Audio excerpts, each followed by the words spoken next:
Hello guys, welcome back to our channel Geo Designs. ఇప్పుడైతే ఈ double layer cut work అనేది ట్రెండింగ్లో నడుస్తుంది కదా. ఇన్స్టాలో అయితే ఎక్కడ చూసినా ఈ హ్యాండ్స్ డిజైన్సే ఉంటున్నాయి. బిగినర్స్ అయినా ఎవరైనా సరే సింపుల్గా కట్ చేసుకొని పర్ఫెక్ట్గా స్టిచ్చింగ్ ఎట్లా చేసుకోవాలో మనం ఈ వీడియోలో చూద్దాం. ఇంకా లైక్ చేయని వాళ్ళు ఉంటే లైక్ చేసేయండి. ఛానల్ని ఇంకా ఎవరైనా సబ్స్క్రైబ్ చేసుకునే వాళ్ళు ఉంటే సబ్స్క్రైబ్ చేసుకోండి. ఫస్ట్ అయితే మనం నార్మల్ హ్యాండ్స్ని కట్ చేసుకుంటాం కదా, బ్లౌజ్కి షార్ట్ హ్యాండ్స్ని అట్లా కట్ చేసేసుకోండి. తర్వాత పేపర్ క్యాన్వాస్ పైన కట్ వర్క్ డిజైన్ చేసుకోండి. దాన్ని మనం ఫస్ట్ కట్ చేసుకున్నాం కదా లైనింగ్ ఫ్యాబ్రిక్, దానికి ఐరన్ చేసి అటాచ్ చేసుకోండి. మీకు ఎవరికైనా ఎట్లా అటాచ్ చేసుకోవాలో తెలియకపోతే కామెంట్ చేయండి, నేను ఐరన్ చేసి చూపిస్తాను. తర్వాత మనం నార్మల్గా హ్యాండ్ కట్ చేసుకున్న తర్వాత మెయిన్ ఫ్యాబ్రిక్ 1.5 ఇంచ్ విడ్త్ ఉండేటట్టు చూసుకొని కట్ చేసుకుంటాం కదా, సేమ్ ఇక్కడ కూడా అంతే. మనం లైనింగ్ని ఎట్లా కట్ చేసుకుంటున్నామో మెయిన్ ఫ్యాబ్రిక్ని కూడా అంతే కట్ చేసేసుకోవాలి. కింద కట్ వర్క్ కోసం శారీలో ఫ్యాబ్రిక్ని యూజ్ చేస్తాం కదా ఈ డిజైన్కి. ఇప్పుడు మీరు శారీలోంచి ఫ్యాబ్రిక్ని తీసుకోండి. ఇది ఒక 4 ఇంచులు ఉండేటట్టు చూసుకొని హ్యాండ్ పొడవు ఎంత ఉందో అంత తీసుకోండి. ఇది డబల్ లేయర్ కట్ వర్క్ కదా, మనం ఒక కట్ వర్క్ని అయితే లైనింగ్ ఫ్యాబ్రిక్కి అటాచ్ చేసుకున్నాం. ఇప్పుడు ఇంకొక కట్ వర్క్ కావాలి కదా, దానికోసం క్లాత్ విడ్త్ 2.5 ఇంచులు ఉండేటట్టు చూసుకొని సేమ్ మనం కట్ వర్క్ చేసుకుంటాం కదా, దాన్ని మళ్ళీ ఐరన్ చేసుకొని అటాచ్ చేసుకోండి. ఇక్కడ కన్ఫ్యూజ్ అవ్వాల్సిన అవసరం ఏం లేదు. మనం డబల్ లేయర్ కట్ వర్క్తో డిజైన్ చేసుకుంటున్నాం కాబట్టి 2 లేయర్లు మనకు అవసరం పడతాయి. ఇప్పుడు దీన్ని ఎట్లా స్టిచ్ చేసుకోవాలో చూద్దాం. ఫస్ట్ అయితే లైనింగ్ ఫ్యాబ్రిక్ని తీసుకోండి. ఈ లైనింగ్ ఫ్యాబ్రిక్ కట్ వర్క్ మనకు కింది లేయర్లో వస్తుంది, అంచు భాగం కట్ వర్క్ ఏమో పైన వస్తుంది. మనం కింది భాగంలో దేన్ని డిజైన్ చేసుకుంటాం, శారీలో ఫ్యాబ్రిక్ కదా. మనం శారీలో ఫ్యాబ్రిక్ తీసుకున్నాం కదా కటింగ్లో. ఇప్పుడు శారీలో తీసుకున్న ఫ్యాబ్రిక్ని ఇట్లా హ్యాండ్స్ కింది వైపు వచ్చేటట్టు పెట్టుకొని పిన్స్ అనేవి పెట్టేసుకోండి. ఇట్లా పిన్స్ పెట్టుకున్న తర్వాత మనం కట్ వర్క్ చేసుకున్నాం కదా, దాని పక్కనే స్టిచ్ పడేటట్టు చూసుకొని చుట్టూ స్టిచ్ చేసేసుకుంటూ వచ్చేయండి. మీరు వీడియోని ఎక్కడ స్కిప్ చేయకుండా చూడండి, అయితే మీకు క్లియర్గా అర్థమవుతుంది. మీరు మిడిల్లో స్కిప్ చేసుకుంటూ పోతే మీకు ఇట్లా చిన్న చిన్న పాయింట్స్ అనేవి మిస్ అయిపోతాయి. ఈ చిన్న చిన్న టిప్స్ వల్లనే మీకు ఫినిషింగ్ అనేది నీట్గా వస్తుంది కదా. మీరు దాన్ని స్కిప్ చేసుకుంటే మీకు క్లియర్గా అనేది అర్థం కాదు.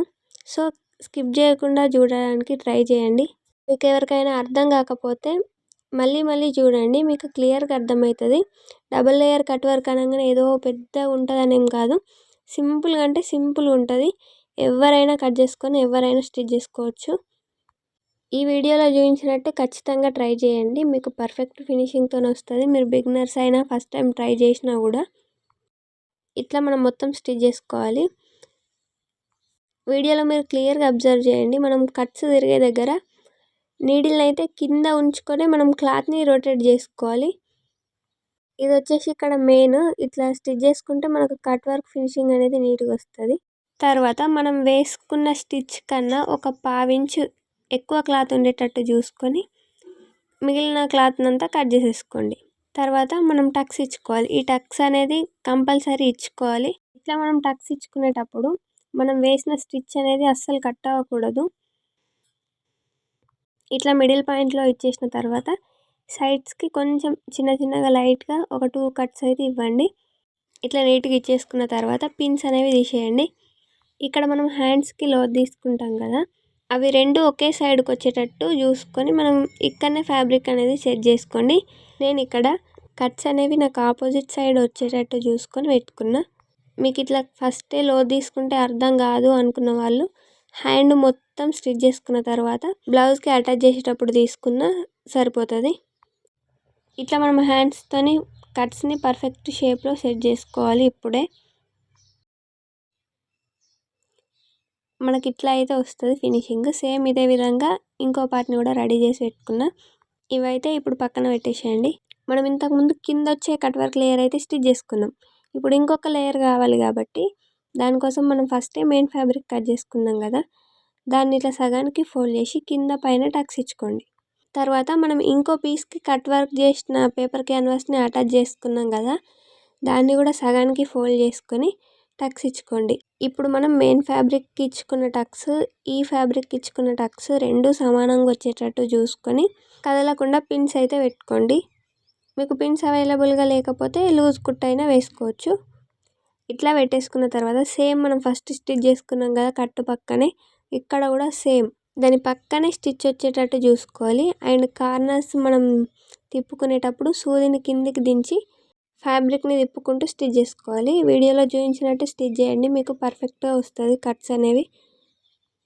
ఈ బ్లౌజ్కి బ్యాక్ నెక్ కూడా కట్ వర్క్తోనే ఇప్పుడు ట్రెండింగ్ మోడల్ స్టిచ్ చేసిన. దాని ఫుల్ వీడియో మన యూట్యూబ్ ఛానల్లో ఉంది. మీకు ఎవరికైనా ఇంట్రెస్ట్ ఉంటే ఛానల్ని ఒకసారి విజిట్ చేయండి. వీడియోని ఇంకా ఎవరైనా లైక్ చేయని వాళ్ళు ఉంటే లైక్ చేసేయండి. మీరు లైక్ చేయడం వల్ల మీలాంటి ఇంకొంతమందికి ఈ వీడియో అయితే రీచ్ అవుతుంది, వాళ్ళకు కూడా హెల్ప్ అవుతుంది కదా. సో లైక్ అనేది చేసేయండి. అండ్ మీ ఫ్రెండ్స్ అండ్ ఫ్యామిలీలో ఎవరైనా స్టిచ్ చేసే వాళ్ళు ఉంటే వారికి ఈ వీడియో షేర్ చేయండి. ఇట్లా నీట్గా మనం కట్స్ అనేవి స్టిచ్ చేసుకున్న తర్వాత సేమ్ మనం ఫస్ట్ ఎట్లా కట్ చేసుకున్నామో పావించి గ్యాప్ ఇచ్చి కట్ చేసుకున్నాం కదా, ఇక్కడ కూడా సేమ్ ఎక్స్ట్రా ఖర్చు కోసం పావించి ఉండేటట్టు చూసుకొని మిగిలిన పీస్ అంతా కట్ చేసేసుకోవాలి నీట్గా. తర్వాత సేమ్ మనం ఫస్ట్ ఎట్లా అయితే టక్స్ ఇచ్చుకున్నామో ఇక్కడ కూడా అంతే, మనం వేసిన స్టిచ్ కట్ అవ్వకుండా మనం టక్స్ అనేవి ఇచ్చేసుకోవాలి. మీరు జాగ్రత్తగా చూసుకుంటూ టక్స్ ఇచ్చుకోండి. స్టిచ్ కట్ అయితే మళ్ళీ మనకు కట్ వర్క్ మొత్తం పాడైపోతుంది కాబట్టి చూసుకుంటూ కట్స్ అనేవి ఇచ్చుకోండి.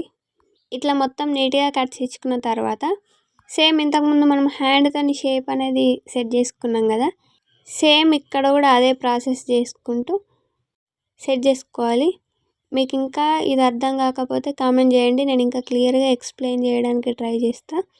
ఇట్లా మొత్తం సెట్ చేసుకున్న తర్వాత సేమ్ ఇదే విధంగా ఇంకొక ఫ్యాబ్రిక్ని కూడా రెడీ చేసుకోండి ఇంకొక హ్యాండ్కి. ఇప్పుడు మెయిన్ టిప్ వచ్చేసి ఐరనింగ్. మనం కట్ వర్క్ చేసుకున్నప్పుడు ఖచ్చితంగా ఐరన్ చేసుకోవాలి. చూడండి, మీరు ముందటికి ఇప్పటికీ డిఫరెన్స్ ఇక్కడే చూస్తారు, ఎంత నీట్గా వస్తుందో ఫినిషింగ్.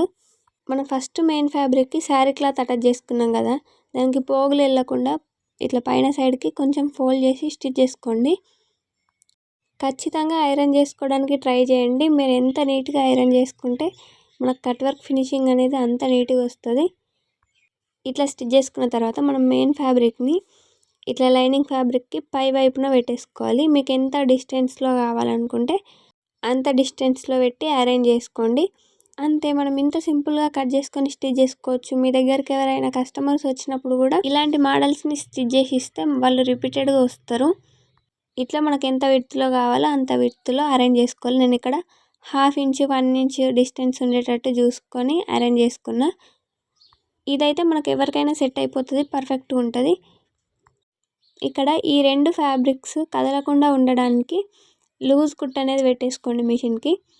ఇప్పుడు పైన ఈ 2 ఫ్యాబ్రిక్స్ కదలకుండా లూజ్ కుట్ అనేది వేసుకోండి. ఇట్లా లూజ్ కుట్ స్టిచ్ చేసేటప్పుడు 2 ఫ్యాబ్రిక్స్ మనం ఎంతైతే విడ్త్లో పెట్టుకున్నామో అదే విడ్త్లో ఉండేటట్టు చూసుకొని లూజ్ కుట్ అనేది వేసుకోండి పైనుంచి.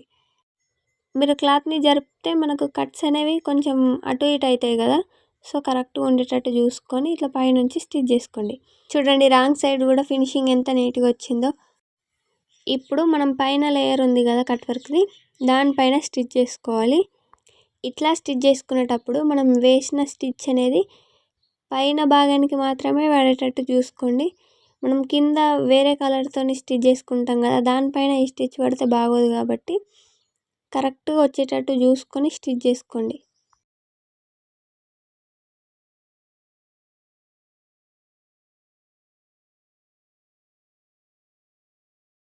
ఇట్లా మొత్తం నీట్గా స్టిచ్ చేసుకున్న తర్వాత లైనింగ్ని మెయిన్ ఫ్యాబ్రిక్ని అటాచ్ చేసేసుకోవడమే. లోపల సైడ్కి కూడా మనకు ఫినిషింగ్ అనేది పర్ఫెక్ట్గా వస్తుంది. అసలు ఎట్లా స్టిచ్ చేసినామో కూడా కస్టమర్స్కి అర్థం కాదు, అంత నీట్గా ఉంటుంది. ఖచ్చితంగా ట్రై చేయని వాళ్ళు ఉంటే ట్రై చేయండి. ఇట్లా మొత్తం మెయిన్ ఫ్యాబ్రిక్ని లైనింగ్ ఫ్యాబ్రిక్ని అటాచ్ చేసుకున్న తర్వాత ఎక్స్ట్రా ఉన్న క్లాత్ని అంతా కట్ చేసేసుకోండి. వీడియో మీకు యూజ్ అవుతుందంటే తప్పకుండా లైక్ చేయండి, అలానే మన ఛానల్ని కూడా సబ్స్క్రైబ్ చేసుకోండి. ఇలాంటి ఇంకా న్యూ మోడల్స్ని ఎట్లా కట్ చేసుకొని స్టిచ్ చేసుకోవాలో మన ఛానల్లో ఇంకా వీడియోస్ వస్తాయి. సో ఛానల్ని సబ్స్క్రైబ్ చేసుకోండి. ఇప్పుడు మనం ఇంతకుముందు లూజ్ కుట్ వేసుకున్నాం కదా, దాన్ని అయితే విప్పేసుకోండి. అంతే, మనకు సింపుల్గా హ్యాండ్ అనేది రెడీ అయిపోతుంది. సేమ్ ఇదే ప్రాసెస్లో ఇంకొక హ్యాండ్ని కూడా రెడీ చేసేసుకోవాలి. చూడండి ఎంత నీట్ అండ్ ట్రెండీ లుక్ వచ్చిందో. Thank you for